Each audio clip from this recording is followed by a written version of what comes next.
Sa Joe Ayan, Wallahan ito po Hair ay Beauty isang Salon, Imus parlor Branch. po sa Imus Branch.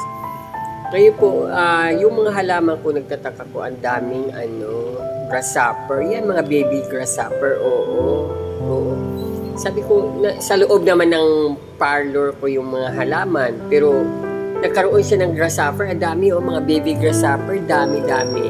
O, sabi ko, bakit, nung umaga niya, sabi ko, tinitingnan ko, bakit mayroong mga maraming nakadikit sa halaman ko. Yung pala tinitingnan ko, mabilis na lumalaki, dami, lahat ng halaman. Halos ng mga halaman ko sa loob ng parlor, may grasshopper nandito sa parlor, hindi naman ilabas ang halaman ko sa labas ng parlor. Kaya, yan sobrang dami. Natutuwa ako kasi nagkaroon ng grasshopper dito. Sabi ko nga, napipili yata nila yung maraming halaman dito. Kaya,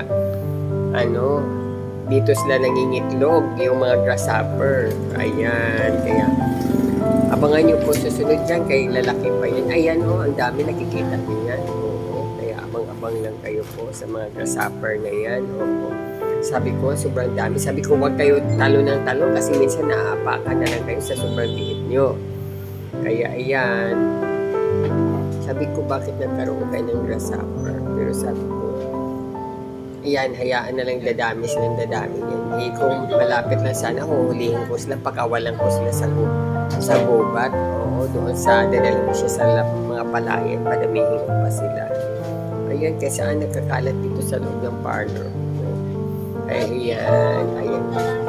Mag-comment kayo po kung anong ibig sabihin yan.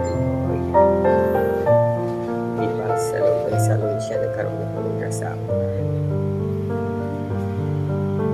Ayan. Thank you for watching.